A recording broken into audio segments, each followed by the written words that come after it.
Little red box, चिट्ठियों के रास्ते, दिल की बातें।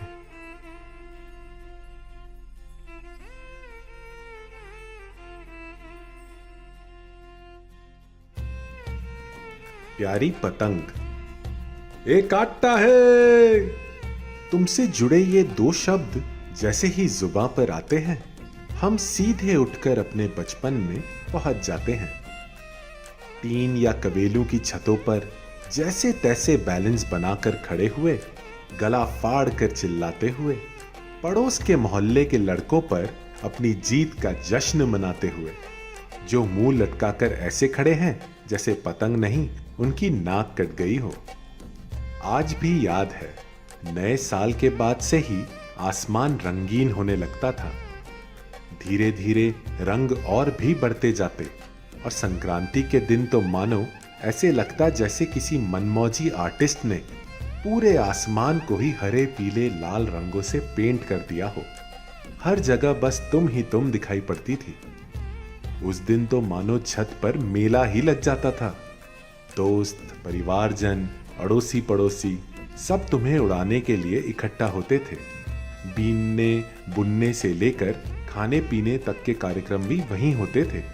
और क्यों न हो, ये दिन होता ही था बड़ा खास। इस दिन की तैयारी कई दिनों से चल रही होती थी।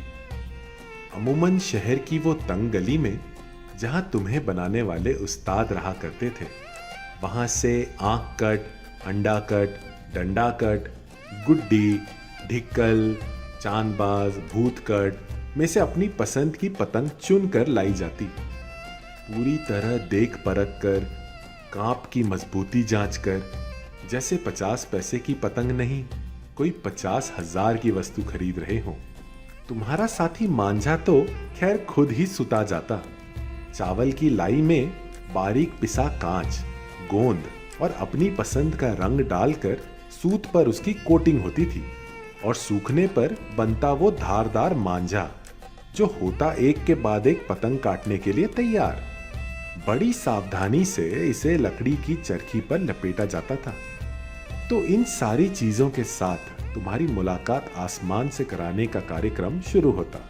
पक्के जूते बांधकर, उड़ंची लेकर जब तुम हवा में उड़ती तो तुम्हारे साथ सबकी उमंगे भी ऊपर चली जाती। फिर तो पूरा दिन बस उठान देना, ढील देना, गोते लगाना, पेंच लड़ाना, पतंगे काटना और कटवाना, कटी पतंगों को लूटने के लिए दौड़ लगाना, इसी में गुजर जाता। बदले में हंसी, खुशी, मस्ती, नोक झोंक और प्यार का खजाना दे जाता। सच, तुम्हें उड़ाते उड़ाते उंगलियां छिल जाती थी, पर दिल नहीं भरता था। आखिर थक कर सूरज को ही टाइम ओवर की सीटी बजानी पड़ती और भारी मन से तुम्हें वापस धरती पर बुलाना पड़ता था।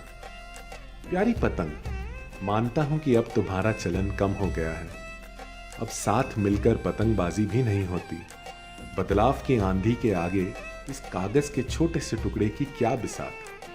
पर मैं कहता हूं कि तुम सिर्फ एक कागज का टुकड़ा कभी नहीं थी, कभी भी नहीं।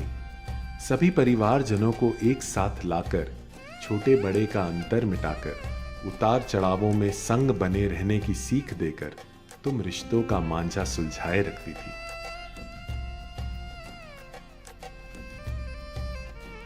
हर पतंग जानती है आखिर नीचे आना है। हर पतंग जानती है आखिर नीचे आना है, लेकिन उससे पहले आसमां छू कर दिखाना है। अगर आपको हमारा ये प्रयास पसंद आया हो तो कमेंट जरूर करें, या फिर contact@littleredbox.in पर आप मेल भी कर सकते हैं। तब तक के लिए लिटिल रेड बॉक्स के प्रस्तुतकर्ता आरिश, अतुला और मैं पाशा लेते हैं आपसे अलविदा।